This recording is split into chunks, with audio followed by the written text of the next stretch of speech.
You ever feel tension in your lower back when you get up from a chair? If you're anything like me, when I sit down for a prolonged period of time, there's always a little bit of pain or stiffness in there. When I get up, I have to take a few steps, maybe like it's even hard to lift my knee up, right? And so in this video, I want to show you the number one stretch that you can do to alleviate all that. All you really need is the wall. And if you stick around to the end of the video, I'm actually going to show you a different variation that can be done in public, in your office setting, like with people around, so that you're a little bit more comfortable. Aloha, my name is Dan Kayser. I'm a biomechanics specialist, an international trainer, speaker, and on this channel, I help people like you get out of pain, enhance their overall health and productivity. So if you're new, consider subscribing. Before we actually get into the stretch, let's take a look at the posture with which you sit. And so if you're anything like me, if you're slouching like this and leaning, your core isn't working. Let's improve on that.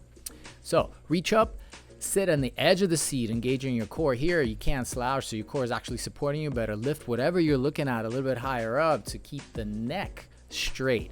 And this will greatly reduce the tension in your lower back just by doing this one thing alone. Now, let's take a look at the actual stretch. In this part, we won't focus on the details as much. I just want you to familiarize yourself with what this looks like. And here, we're really stretching the hip flexor of the right leg. Those are just the muscles running down the front of the hip on the right side. The most important concept with this stretch and any other exercise actually is the hip tuck versus the hip shift. Let's look at that standing first before we can apply it to the actual stretch. So here, this is a hip tuck. You'll notice I'm pulling my hips up. I'm not pushing anything forward, but I'm tucking everything almost like upwards. That's a hip tuck. That's what needs to happen when you're on the ground as well. So in the kneeling position, you're tucking the whole time. You're not pushing your hip forward, but the entire time you're in a stretch, you gotta tuck that hip so that I don't have to stabilize with my body. I like to use a dowel for support. But here, let's take a look at another problem that occurs when you're doing a stretch, and that's the arching. A lot of times people just arch their back because the hip flexors are so tight. That's not good. Instead, I need you to really draw your navel in, engage that transverse abdominis, and move slowly back towards the wall, maintaining a straight line from the shoulder to the knee. Notice that line has to be straight. Once you start bending from the spine, that hip flexor actually gets stronger, making the stretch more detrimental than helpful. Another way you can address that situation is by just simply pulling the knee away from the wall. The further the knee is away from the wall, the less the hip flexors will have to stretch, making it easier to maintain proper spinal alignment. Once you can maintain your balance by simply doing this stretch over and over again, or moving the knee further away from the wall where you can maintain that straight spine, I want you to raise that stick overhead and stretch it in opposite directions as much as you can. Keep your shoulders low and keep stretching that stick. One of the strongest hip flexors, iliopsoas, actually attaches to every vertebra in the lower back. And so by doing a side lean away from the hip that you're stretching, you'll feel so much more stretch down that leg. And so once you can maintain your balance, definitely do so. Looking at the side view, you'll notice how I'm moving my body forward and backwards. I'm just looking for a more intense stretch. If the wall is a bit too rough for you, feel free to soften your experience with some cushions. It'll definitely be way more comfortable if you have something underneath your knee and when your leg is pressing up against something much softer. If you use an elastic band to do this instead of a dowel, you feel even more of a stretch. Because with wood, obviously, there's no give, there's no stretching going on. But here, as the bottom arm leans, the top arm has to stretch even more because now I'm stretching the band as well as my hip. So everything, the side of the body, everything opens up. Everything becomes way more magnified when you're using these resistance bands for stretching. Some of you will not be able to do this against the wall at all. It might be too advanced, in which case, just set up on the floor, just like this. In a minute, I'm gonna show you a really cool way to do this where you're gonna feel even more stretch than some people do against the wall.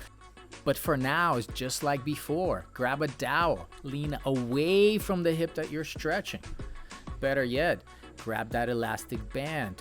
You don't need to balance here, right? You should be able to hold your balance on your one knee and the opposite foot. So with the band, you'll be able to stretch even further. But watch what we're about to do next. By using a completely different band in the front, we can pull the femur, or that big leg bone that's attached to the hip, towards the front or the anterior portion of the capsule, making this stretch significantly more powerful. It's as if instead of you tucking your hip and really forcing that muscle to stretch, the band does everything for you. So all you have to do is grab your dowel and bend away from that hip. And of course, what would be even better is if you use that band. Once again, it'll stretch everything so much more. I can't emphasize it enough. I really want you guys to try it and tell me which one you prefer. Ideally, we do this banded variation against the wall. Let's take a look. There's one other caveat. There's one other way that you can make this even more powerful, and that's propping your opposite foot on the block. But let's take a look. First, you gotta attach the band to the hip. And now you just move the block out, position it on the outside of your foot, lean on that stick and just pop up. There it is. Now your other hip flexor is shortened, which actually makes the one on the right longer. And so this makes the stretch way more powerful. I should probably mention that at no point will you do the band after the stick. It's one or the other. At this point, let's take a look at what to do in the office setting. First and foremost, I'd like you guys to do some leg raises. That's right, doing this once an hour will activate your core, making the lower back way less likely to get stiff. So from the side view, you just literally raise your legs up from your core, from the belly button. Don't focus on the legs themselves, but from the belly button, pull those things up. Now, tell me if this looks familiar. There's your couch stretch. And I know what you're probably thinking right now. What if I can't do that? What if my ground is tiled or hardwood and the floor is not comfortable enough for me to do this? And I don't have a pillow. I don't have any cushion to put underneath my leg. Here's another variation that you can easily do in your office. It's not as effective, but it works pretty good.